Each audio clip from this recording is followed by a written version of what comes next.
really what we're going to talk about more broadly is the thermodynamics of information.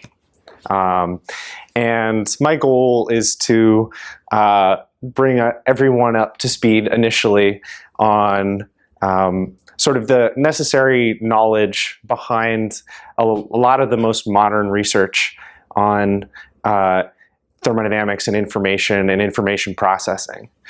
And I really encourage you to ask a lot of questions because I know there are a lot of different backgrounds in here, and I hope it's all accessible. And I hope it's all interesting too. I find it very interesting. So with that said, let's dive in. So you've been learning a lot about information in processes, information in joint distributions. And what do you do with that information? What is the use of that quantity? How does it help you predict things? I mean, Shannon had some very specific tasks that he was considering, such as communication. But there's a lot that you can do beyond just the task of communication, a lot that you can predict about your environment using the concept of information. And so this is partially motivated by trying to find new and interesting applications for the stuff inside these bubbles. You know, how do we use it? And thermodynamics provides one of the, I think, most important places that these concepts get used. So thermodynamics is the physics of systems with many elements. And in thermodynamics, you have very large systems that are behaving in ways that you can't necessarily predict, where they're sort of just macroscopic observables that you want to track, and such as energy, or maybe work, or heat, or temperature, or this is the big one we're talking about, entropy. So, sorry. In the context of thermodynamics, we find that the concept of Shannon entropy is very important, even though it's not strictly equivalent to thermodynamic entropy. I'll show quickly what the relationship is. So if you have a physical system, say it has some set of states x, and say you have some probability distribution over your physical system at a time t, given here, and also say that you have an uncertainty in that system, the thermodynamic entropy.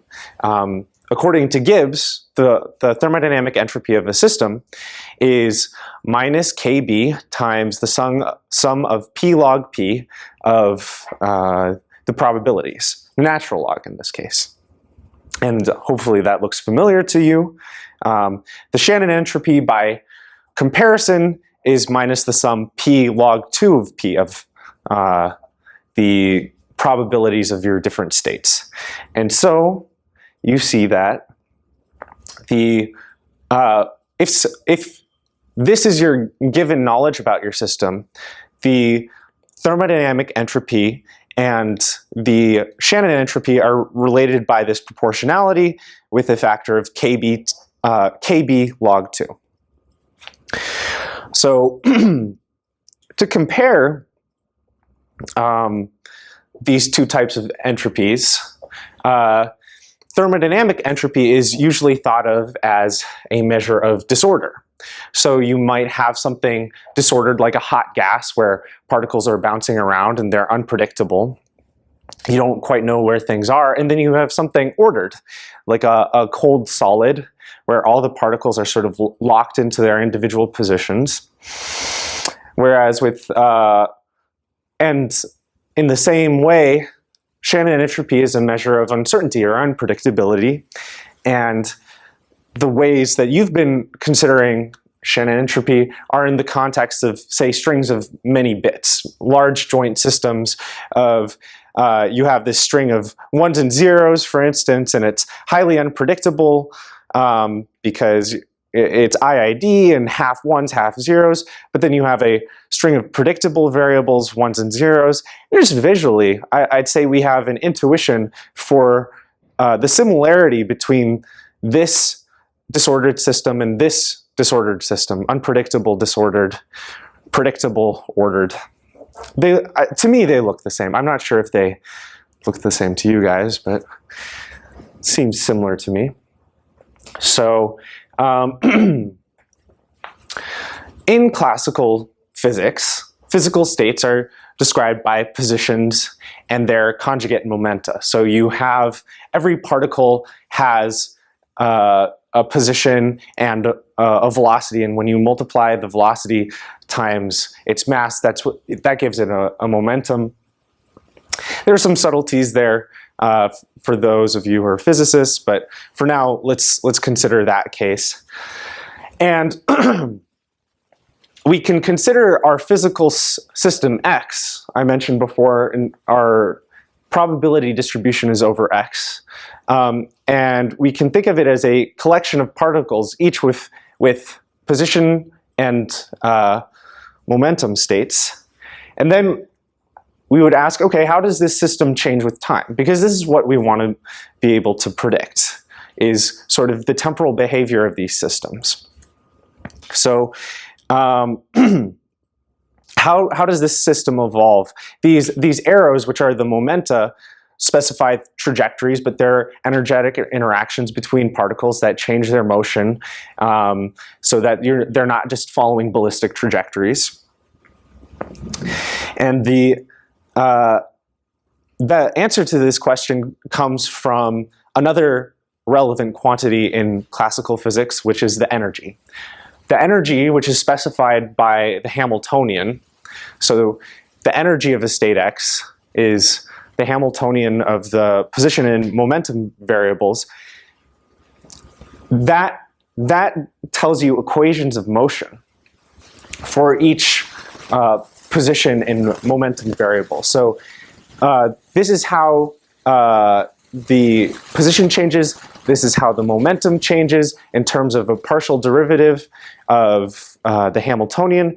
Those are Hamilton's equations of motion. And something that's great about these equations of motion is that they conserve energy.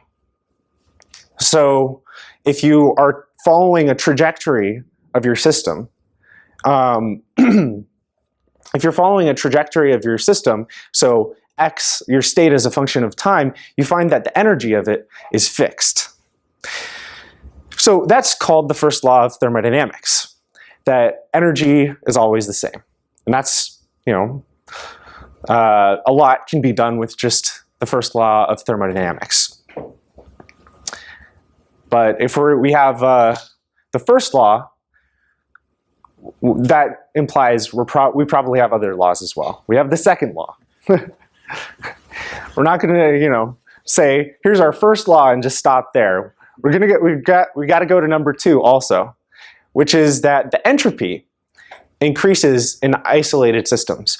So we were asking about how does the behavior of these systems change with time. One thing we know is that energy is conserved. The other is that both the entropy and the thermodynamic and Shannon entropies of your systems increases. So if you have, say, an ordered hot solid where things are about to break their bonds, where everything's close together, you're probably going to see it turn into a more spread out system.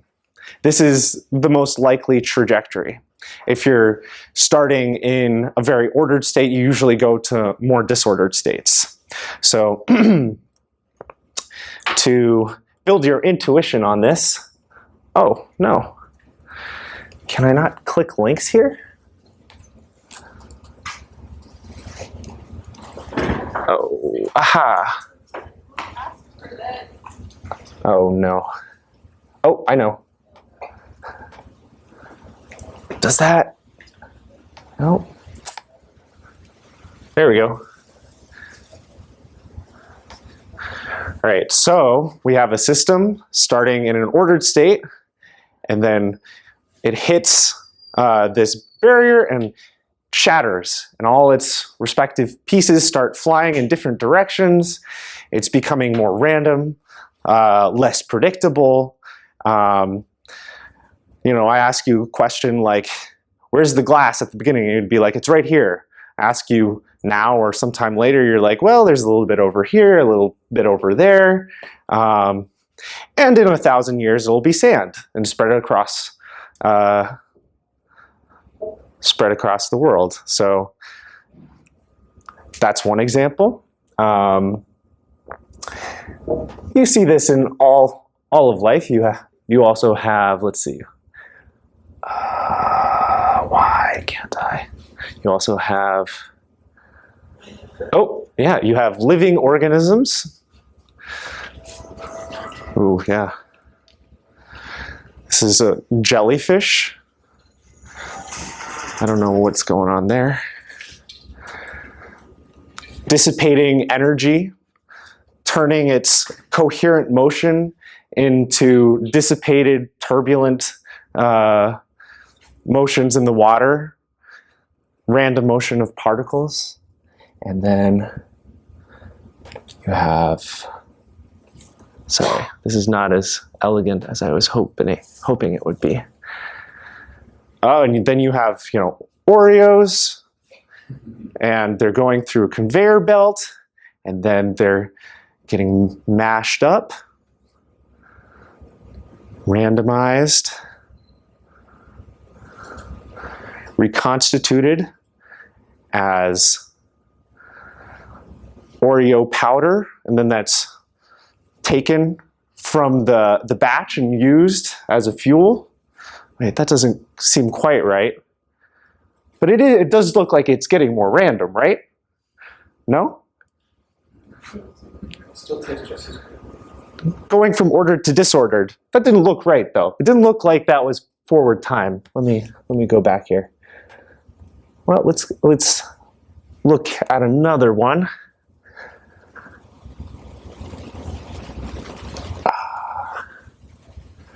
And another. Maybe this will make, here we go. So we have something ordered, and then, oh, it's getting all random. Oh, but wait. Now it's a bunch of lines when it was all spread out. And then, this is weird. Which way was the right way to play that? I'm not sure. Well, I'm showing you these videos kind of coyly because, yes, I'm gonna tell you for the sake of this presentation that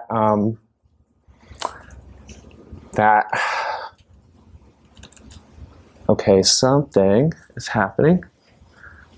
Also, I'm going to tell you for the sake of this presentation that entropy is increasing. But this is sort of an observed fact, and it's really much more subtle than just looking at a system and saying, oh, look, the state space uncertainty has increased or decreased. All right? So in each of these systems, you really have to understand the underlying physics of the system to understand why entropy is increasing. But even with that, it's not really an answer to why the universe is directional. There are explanations of it from cosmological background, because really dynamics are reversible, and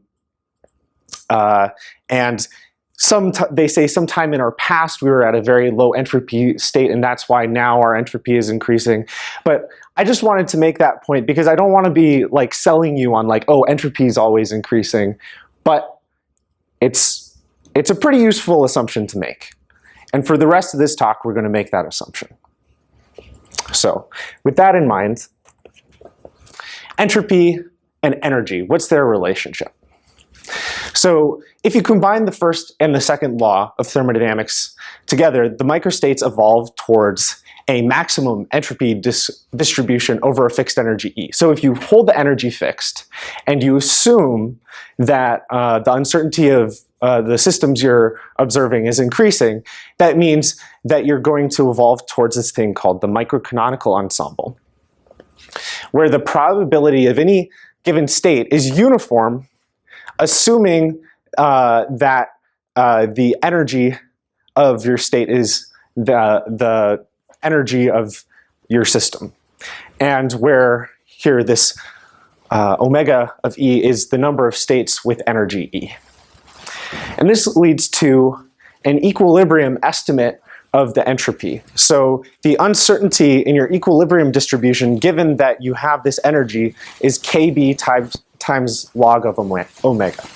Now, this is taking the approach that you're sort of assuming that your system is in this equilibrium maximum entropy state, if all you know about it is its energy, and that would be its uncertainty. Good in some cases, but some cases you know a little bit more about your system than just its energy, and you can refine the distribution. So with that in mind, now we can start talking about temperature. So what is temperature? Does anybody have like how would you think of temperature? Let's get a little bit of audience participation.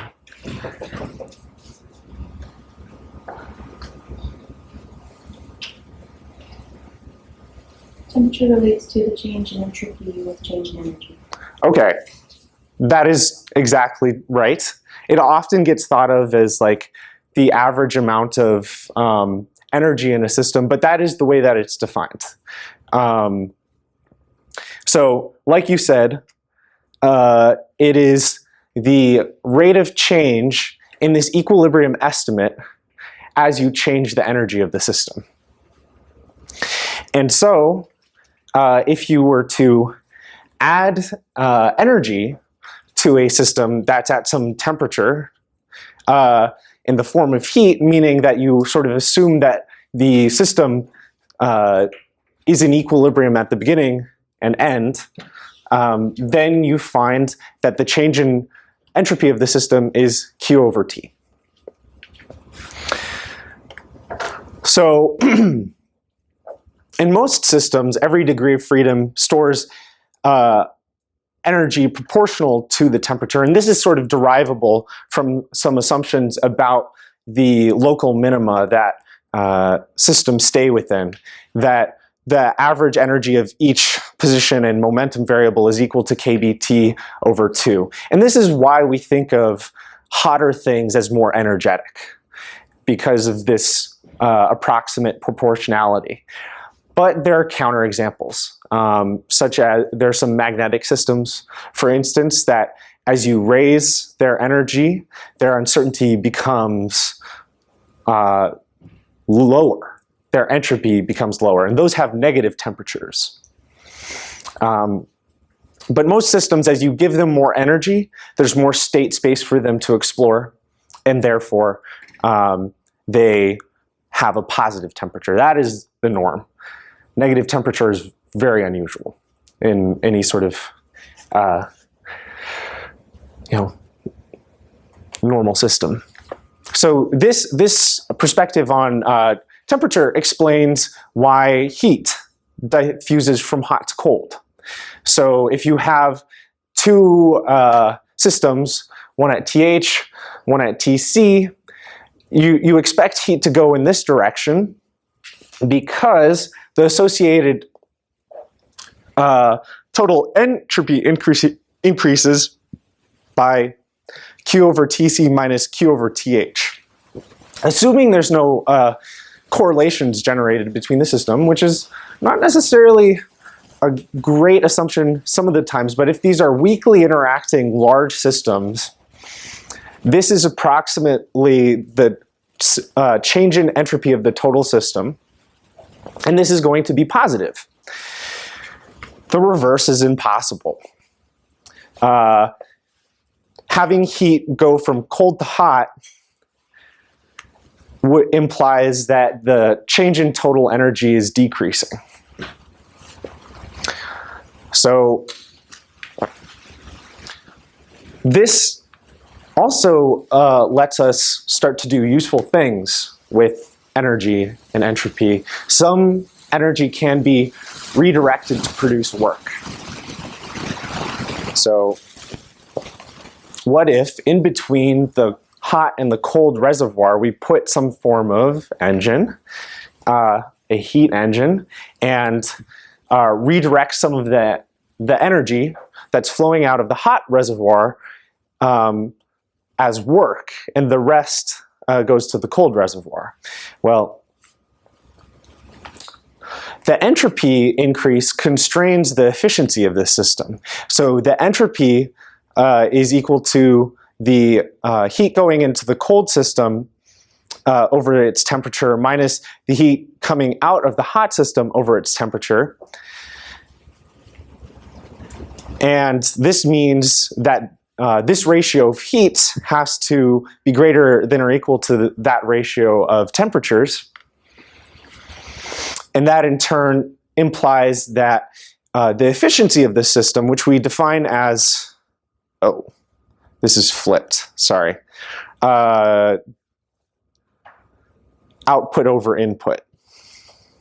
So the output of the engine over the input energy, which is the work over the work you get out over the heat input, is bounded by 1 minus the temperature of the cold reservoir over the temperature of the hot reservoir. So this means that the larger the energy difference between the two of them, the more energy can be extracted as work, the more useful this engine is, the more efficient it is. So this is not necessarily explaining how one would extract work. It's just putting bounds on how much work could be extracted based on the assumption that the entropy is always increasing. So how do we extract work from a thermodynamic system?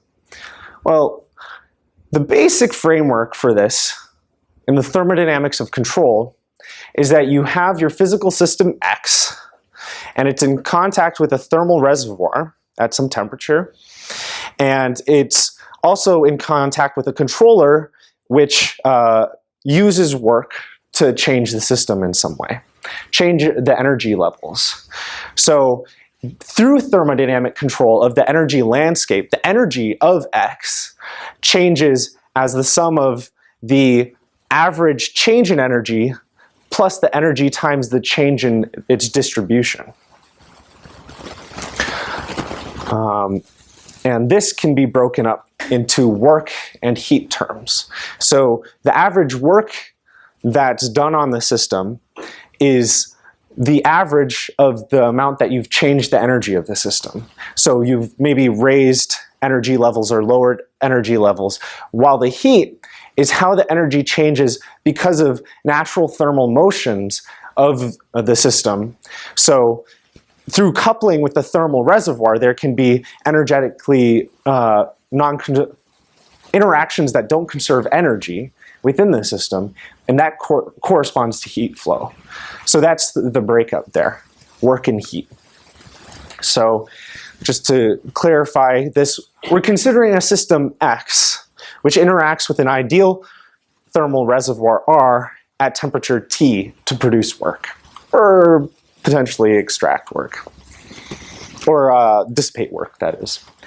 Now, how are we going to use entropy to do something, to make some interesting predictions here? So the total entropy production of this system is going to be equal to the entropy production of the reservoir plus the entropy production of the system X minus the change in their mutual information. Now, because the reservoir is ideal, there's no memory in the thermal reservoir. So the thermal reservoir doesn't store any information about the system. At least that's sort of an assumption that's made. Weakly interacting means no shared information change, and so this change in mutual information term vanishes. Now that's not necessarily a good thing to do if you have, say, a small thermal reservoir with degrees of freedom that can store information and feed back to the system. Then it becomes more complicated. But this is an approximation that's made all the time. Now, the heat production in control is bounded by the change in the system. So we have delta Sx, and then the change, so this is the change in entropy of the system, and this is the change in entropy of the reservoir. That's equal to the entropy production that's greater than or equal to 0, and I'll look at that. We have an interesting relation between our controlled system and the heat dissipation in terms of the change in entropy of that system. This can be re-expressed with work. Now, the work is equal to, well, earlier we saw that the work and the heat together are equal to total energy, right? So we have this extra average energy term here, and that tells us then that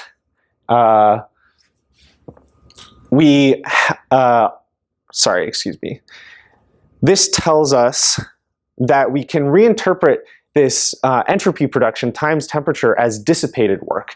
That is work that you've dissipated beyond that the work that you needed to change the system.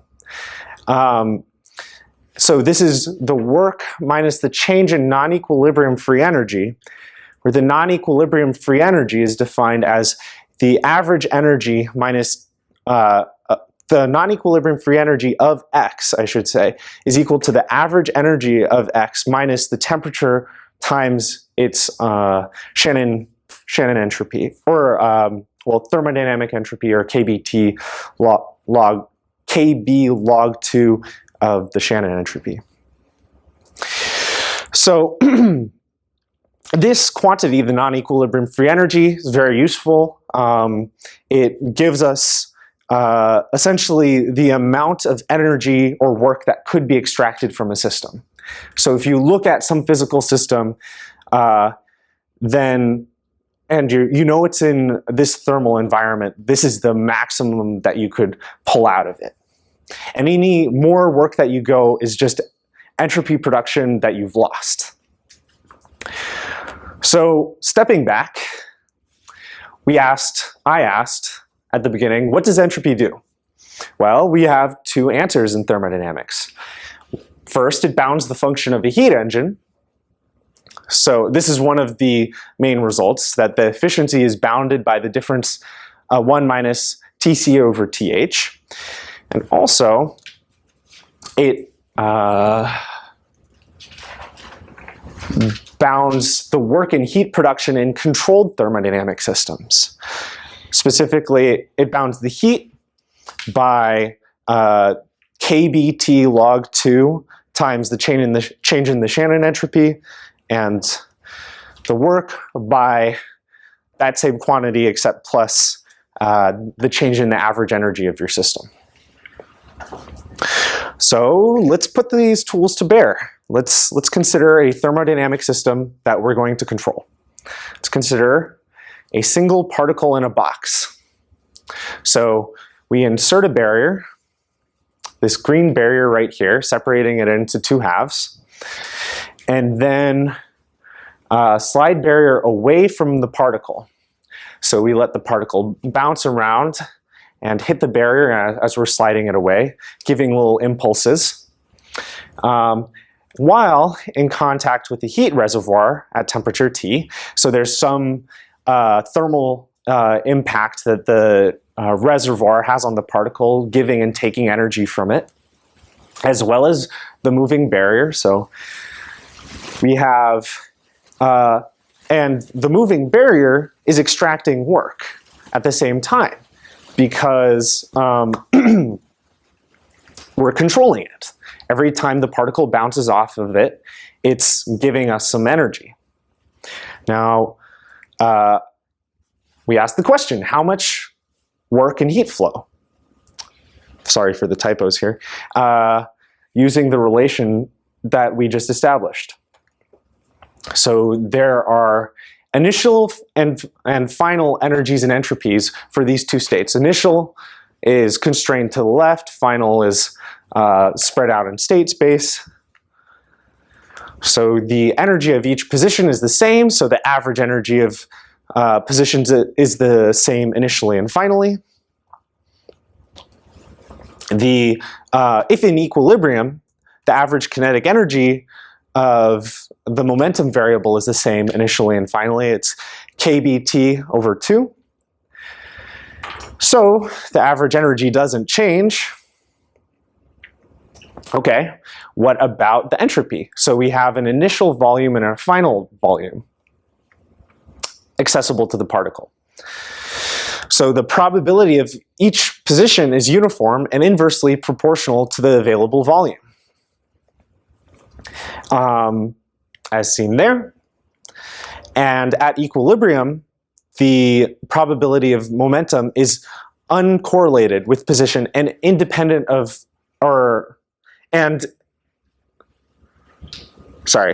it's uncorrelated with the position distribution, and it's equal to the equilibrium Gaussian distribution.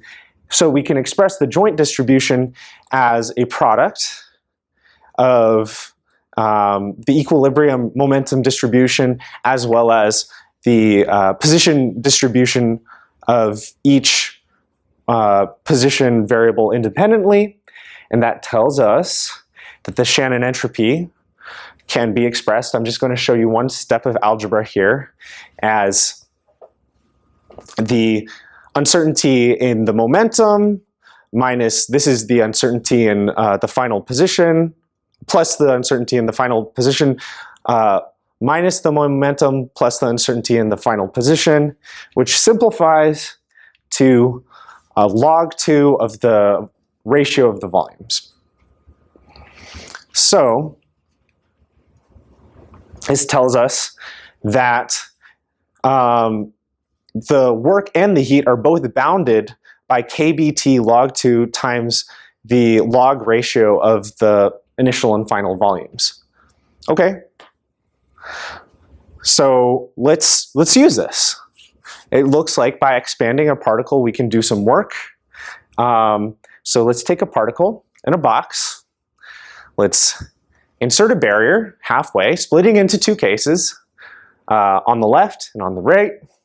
Let's measure whether you're on the left or the right, and then slide the barrier away from the particle extracting work, and store the work and repeat. So we've just stored minus kBt log 2 of work because we've doubled the volume, so the change in the log ratio of volumes is log 2 of, is log of 2. So what do you guys think about this process? We can just do it over and over again, just keep on generating work. Does this seem good to you guys? Maybe, maybe not. We do. This is still in contact with the reservoir, right? Still in contact with the reservoir. Seems all right? Isn't this violating the second law? Yeah. Well, let's take a look. Well, this is the basic structure of a Maxwell's demon. It's a one-bit Maxwell's demon. Maxwell's demon was proposed in 1857, I think. 57. By James Clerk Maxwell. And the basic process of Maxwell's demon is that through feedback and control of your environment, a demon is able to continually absorb energy from its thermal environment and produce work. So in this case, the daemon is continually absorbing and producing kBt log 2. The signs here are flipped because really the arrows are pointing the other way. The arrows are pointing in this direction to show which way the work is going, from the thermal reservoir to the mass, to the work storage device. And well, if you look back at the last figure, the uncertainty in the particle is the same at the beginning and end. So delta H of x, the change in entropy of the system, is 0.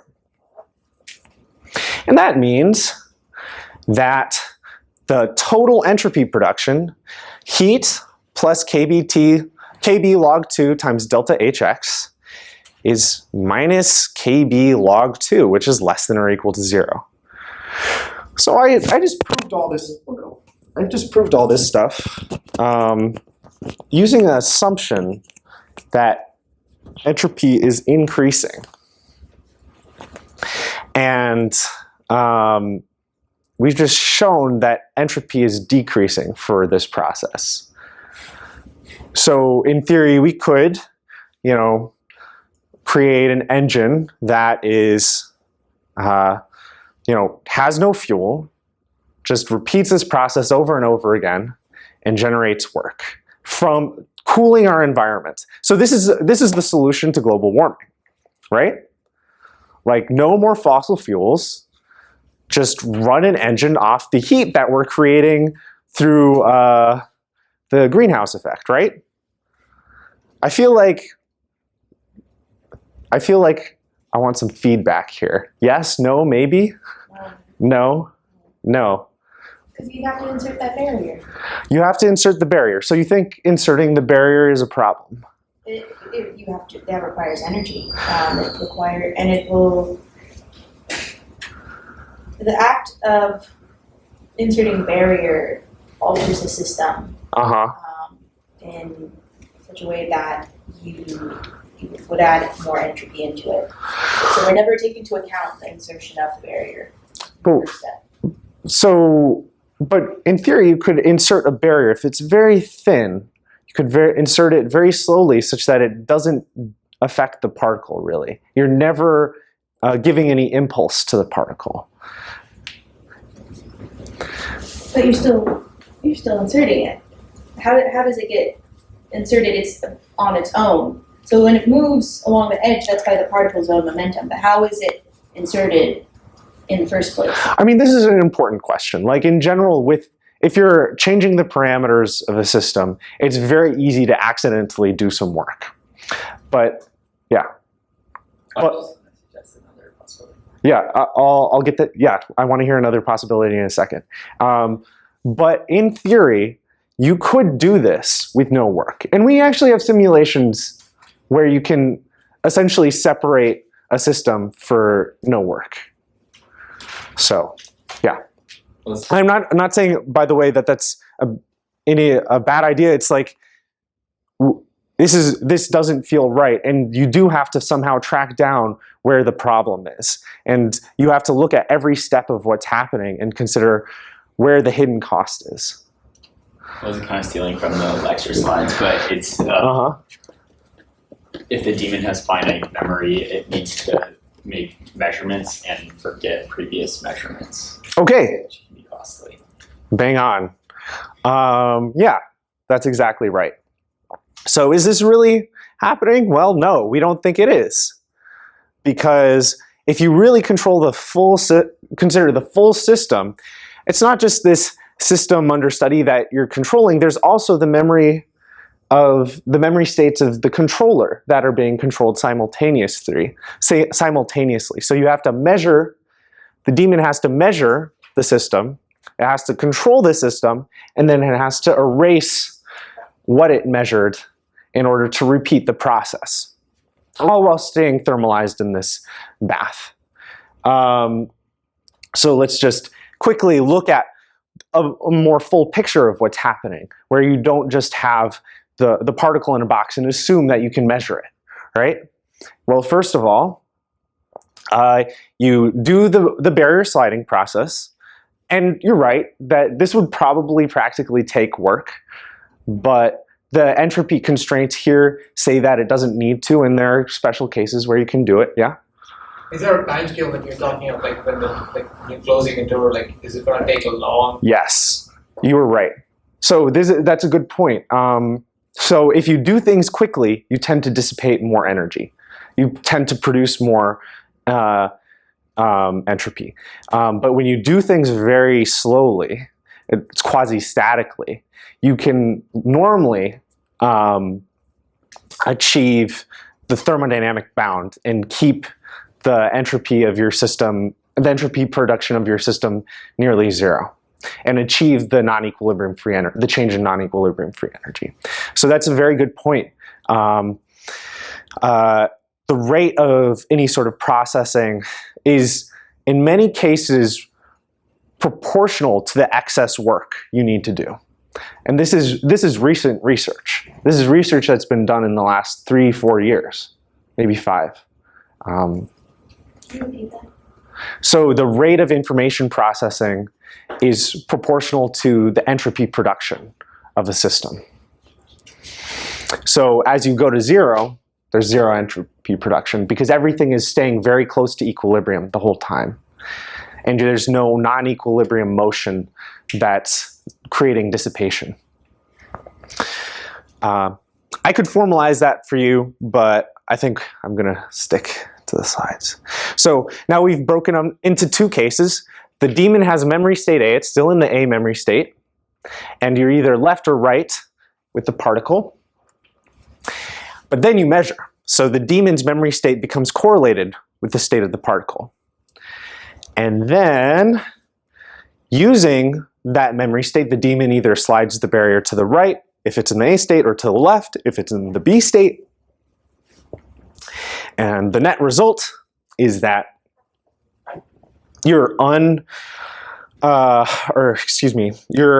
the particle is now uncorrelated with the daemon and it's exploring space freely, but the daemon is either in the A or the B state. So in order to repeat this process, you need to erase. You need to reset A and B to just A, and then you can do it again. So what about this process, now that we see the fuller symbolic dynamics of it, the more full symbolic dynamics of it, keeps us from violating the second law? Well, the energetic costs look like they need to either come from erasure or memory. And there have been different theories about why one might cost more than the other. For instance, Brinois, he thought that in order to make a measurement, you need to be able to detect your environment. And in order to do that, you need to emit a photon whose energy is on the energy scale of the thermal radiation, or at least as energetic, in order for it to be reflected and detected. And so that would correspond to some KBT level, energy level dissipation. But then Landauer, he thought that erasure, which is resetting the memory, is what costs energy because it's irreversible. So you have 2 possible states here, and you have to reset it to 1 possible state. This is showing sort of the potential energy landscape of the memory of the daemon, and so you're sort of compressing state space in the memory of the daemon. And because of that, this famous Landauer's principle has been accepted as sort of the resolution to Maxwell's daemon for the past 50 years. That the heat dissipated in erasure is at least kBT log 2. So now we can look back at our picture and we can say, well, you've got some heat flow and feedback and control, but in erasure, what you find is that the heat and work flows in the other direction. Specifically, according to Landauer's principle, the heat dissipated in erasure, or the work required to erase, is at least kBt log 2, and therefore the total entropy production is at least 0. So now, again, we're going to step back and think a bit about information processing. We see that there's a benefit to information processing. We see that processing information allows systems to take advantage of their environment through feedback or control. So we see this all the time in living systems. For instance, we have singular cellular organisms performing the simple task of chemotaxis, where they detect gradients in their environment and either are repelled or attracted to chemicals that are either beneficial or bad for them. And then an albatross is a much more complex organism which responds to a complex environment and uses information processing about the wind currents on the surface of the ocean to keep aloft while never flapping. It just subtly adjusts its movements to leverage the changes in wind currents such that it can fly for thousands of miles, keeping its heart rate very low, lower than when it's sitting on ground. So it's using very little energy, just as a reflection of its metabolism. So there's definitely a benefit, but there's also a cost. And so feedback, and then there's erasure.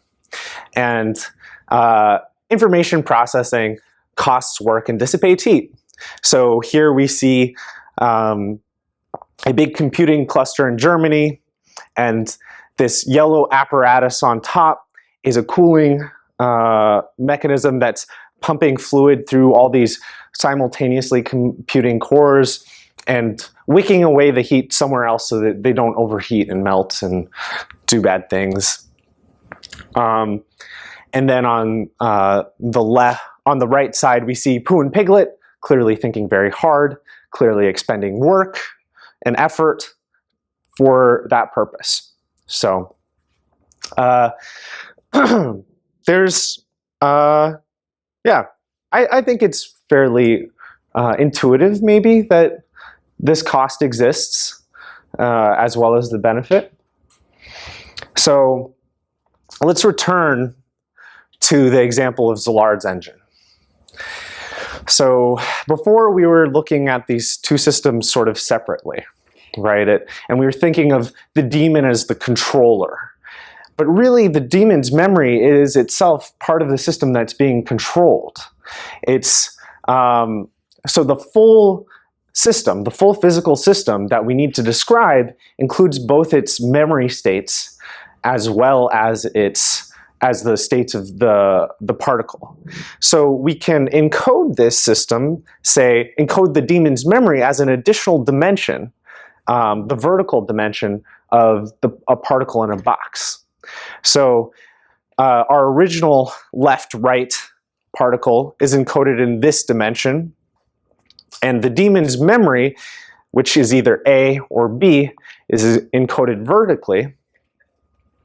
And wherever the particle is sort of determines the joint symbolic state. So right now it's in left and A. That's a reasonable initial state for this daemon. It could also be in right and B. Now, with that in mind, how would we control this system to execute the Zillard Engine protocol? So let's see. So the highlighted lines are going to be sliding barriers, and the shaded areas are occupied regions. So you start with the daemon in the A state, and it's on the, we're separating the region by left and right. So green represents initial particle states that were on the left,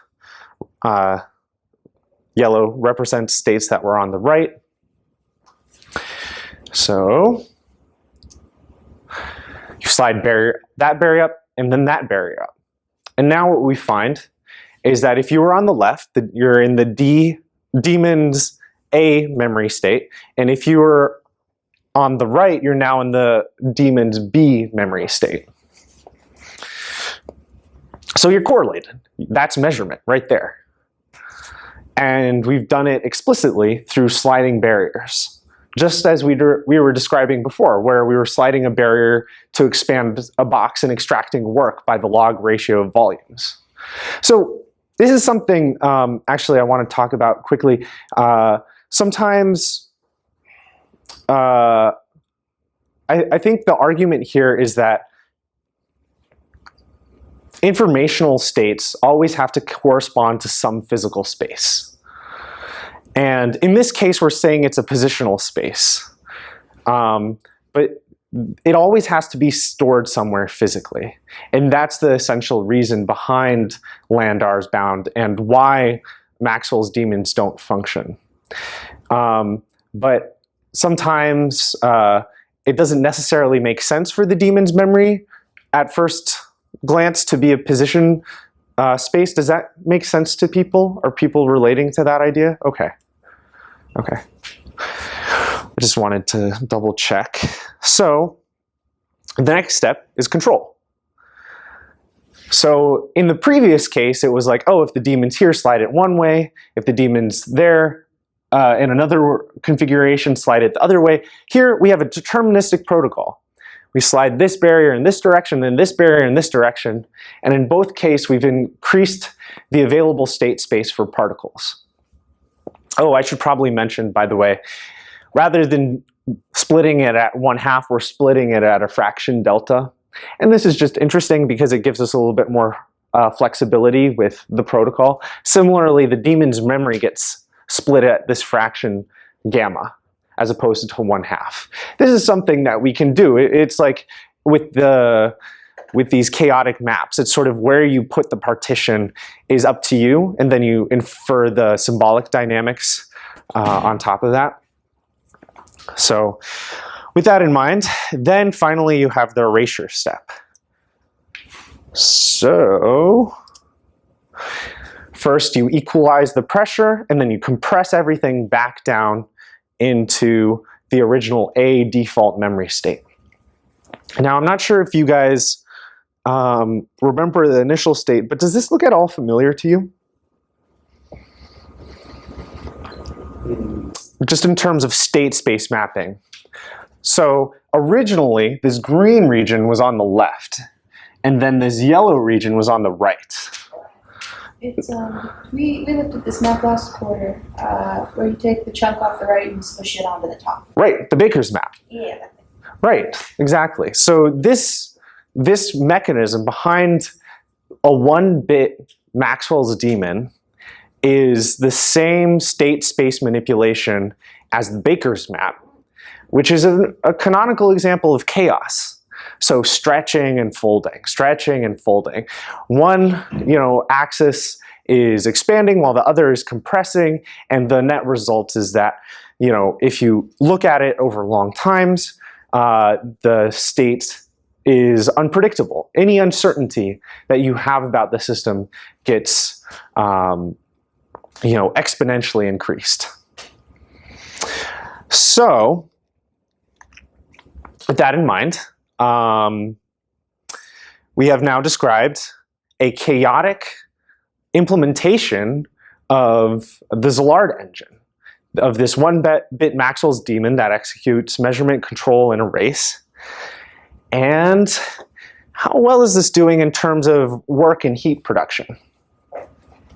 So the average dissipated heat is exactly calculable as the work done to slide the barriers. And if it's done very slowly, where you assume the particle is in equilibrium with its environment the whole time,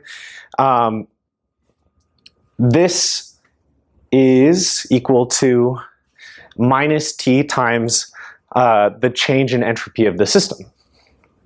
And the entropy production is equal to 0. And we've not only is this daemon chaotic, it's efficient. It's implementing erasure as best as possible. And with this in mind, we can look at the heat and work dissipated in each of these steps. So let's consider, for instance, that you break the system at the halfway point. Left and right happens halfway. But then you vary the daemon's memory, where you insert the partition to separate A from B. So you see in this case that the heat dissipated in control is negative. So that means you're absorbing heat and producing work for all these different sizes of the A memory macro state. So if the A memory macro state is very small, it's true. If it's very large, it's true. But we see this trade-off with the heat dissipated in erasure in measurement. So when it's half-half, if it's half A, half B in terms of the distribution of your memory macro state, you see that, okay, the heat dissipated in measurement is 0 because it's volume preserving. But the heat dissipated in erasure is kT log 2. That's Landauer's bound. So we've achieved Landauer's bound. But as you increase the size of the A macro state, you start to violate Landauer's bound. Now, a lot of people would have a problem with literally saying that you're violating Landauer's bound, but in as much as that you're going under the kT log 2 limit on the heat production of erasure, you are going under Landauer's bound here and even producing work in erasure. But that's exactly compensated by the heat dissipated with measurement. So really it's the composition of both measurement and erasure together that compensates for the work produced in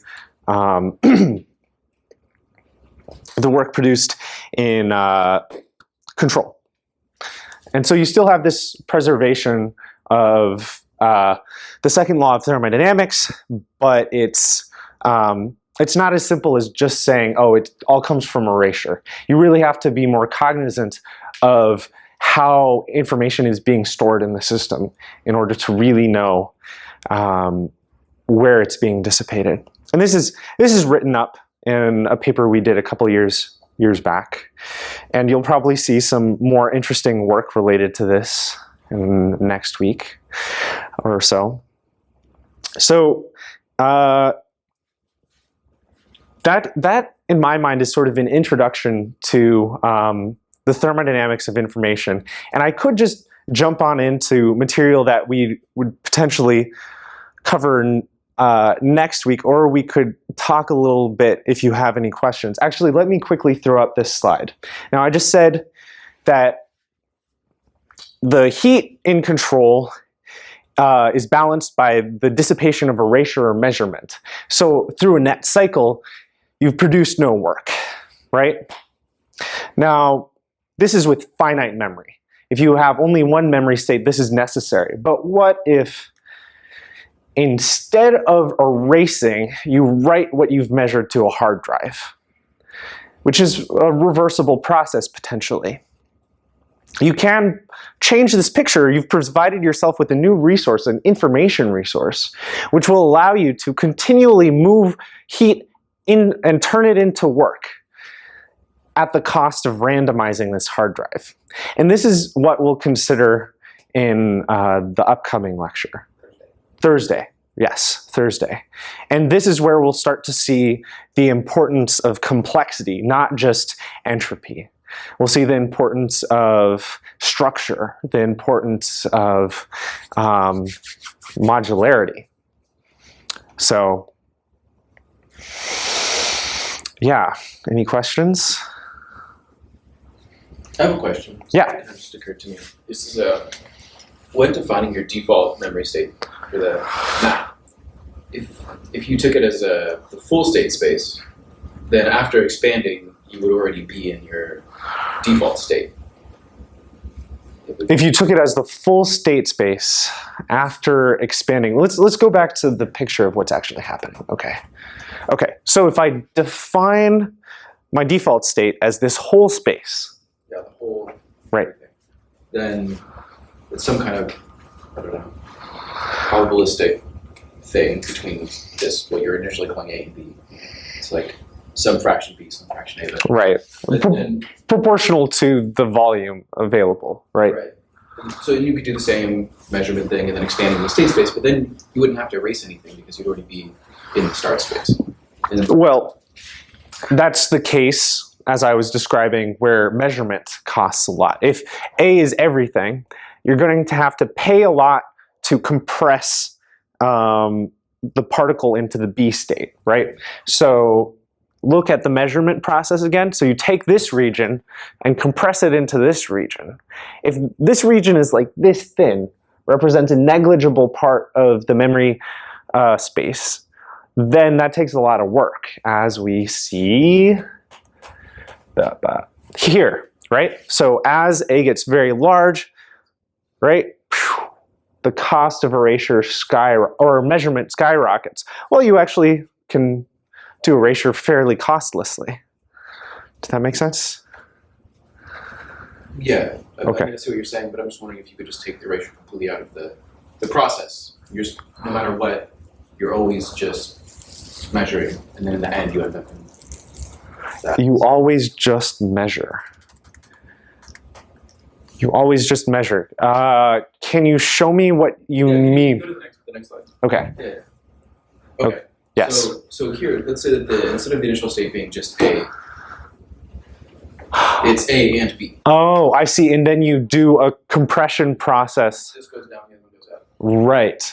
Yes, that's another way that people have looked at this cycle, where your default state is a uniform distribution over both.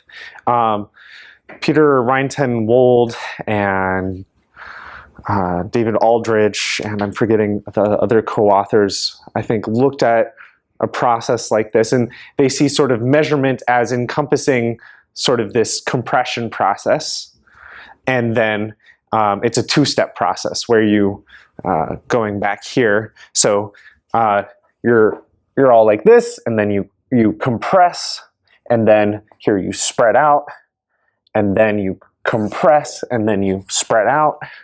So yes, you're right. That is a way to view this process, to break it into two steps instead of one. But it all comes down to sort of how you want to define each process. So what I'm wondering is the result of doing that just, you've now taken your Q of erase and Q of measurement, you've added them together and you'll get the same thing? Yep. Thermodynamics should be Yeah. the same. You get the same thing, and it would just be KT log 2, right? Sorry, here, yeah. The sum of these is always going to be KT log 2 here. Yeah. Good question. It's kind of like the distinction between erasure and measurement is kind of artificial in the end. And I guess that's kind of the same. Yeah, I mean, they're artificially defined processes in some sense. Although historically, that's not what was argued. It was just erasure. Yes. For 40 years, it was just erasure since the early days of that. Right. Yeah. So, yeah, I mean, if we sort of change the community's definition of what these processes mean, the definition or the resulting heat production is going to change. The resulting bounds are going to change. But yeah, in some sense, we've just broken it down into these steps because they're intuitive to us, right? So the measurement process makes sense. It's like correlating our memory with something, and then we reset to a fixed state. But you know, we could reset to a distribution. It's true.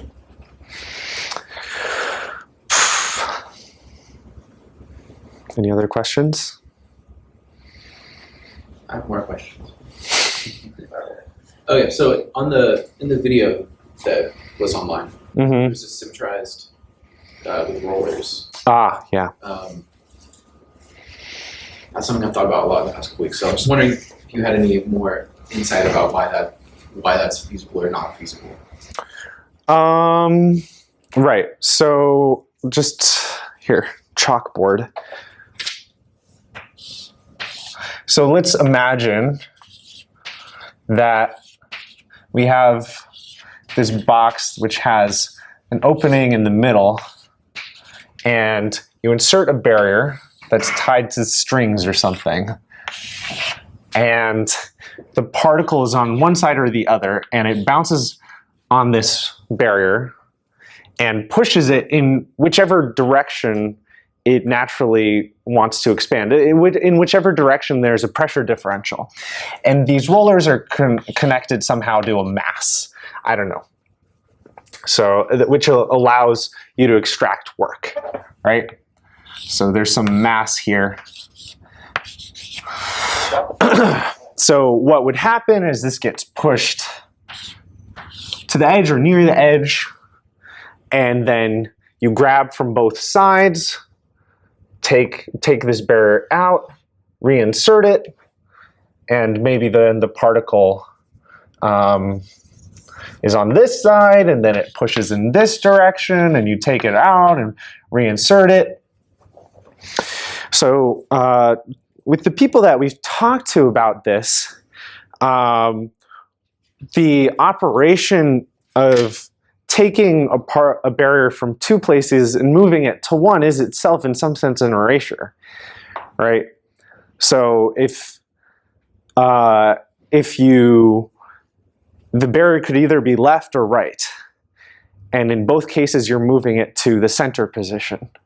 So that's sort of you're like deferring the problem to another level of control again.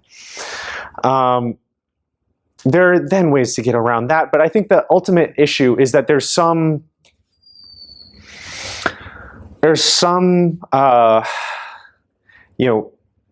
way that the system needs to be, way that the barrier needs to be repositioned, and sometimes that will correspond to work production, but often it will also correspond to work dissipation. Why is changing the barrier significant here but not significant in the other case? Yeah, it goes one way, it goes the other way. Because in the deterministic control case, this doesn't represent necessarily a deterministic control it's not just deterministic but reversible. So the barrier sliding is both deterministic and reversible. So it could potentially be described by the path that a highly massive system with a lot of inertia is driving the system. So this is something that was explored by Sebastian Defner and Chris Jarzynski in their work on the thermodynamics of information, that any sort of driving of a system could potentially be described as a very heavy system undergoing Hamiltonian motion.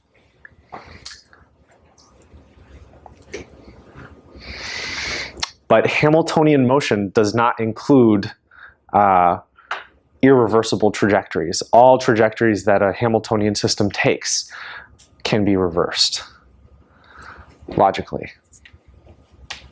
Yeah, but good question.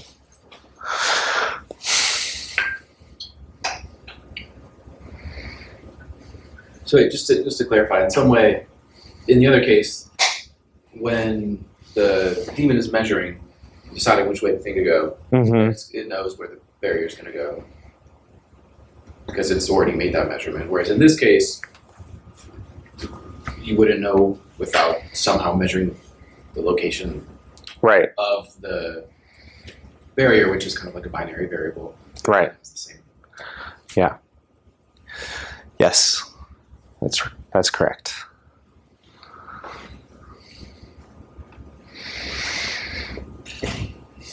The barrier position is itself often thought of as a parameter in your control Hamiltonian. that's one way to do this physics in a way that makes sense. But you could have endless discussions on the Rube Goldberg contraptions that people come up with for leveraging work. So Maxwell's daemon, I don't know if you've heard of perpetual motion machines, but Maxwell's daemon is a type 2 perpetual motion machine in that it can take advantage of thermal energy and turn it into work energy. The original type of perpetual motion machine is one which just increases energy out of nowhere, right? But this is a type 2 perpetual motion machine is one which preserves the energy of the universe, but reduces the entropy. So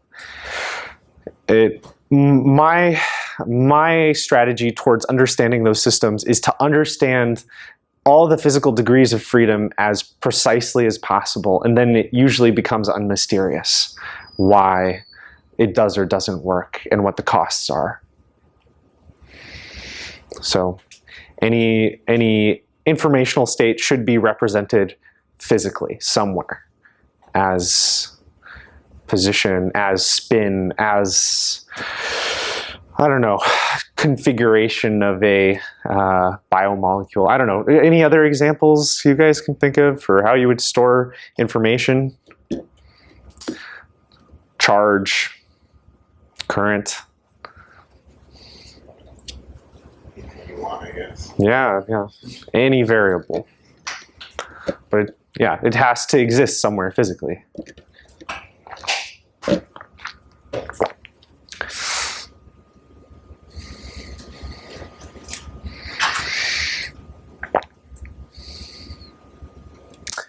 Well, we don't have to run out my time. We could just leave it here. All right. I'll see you guys on Thursday.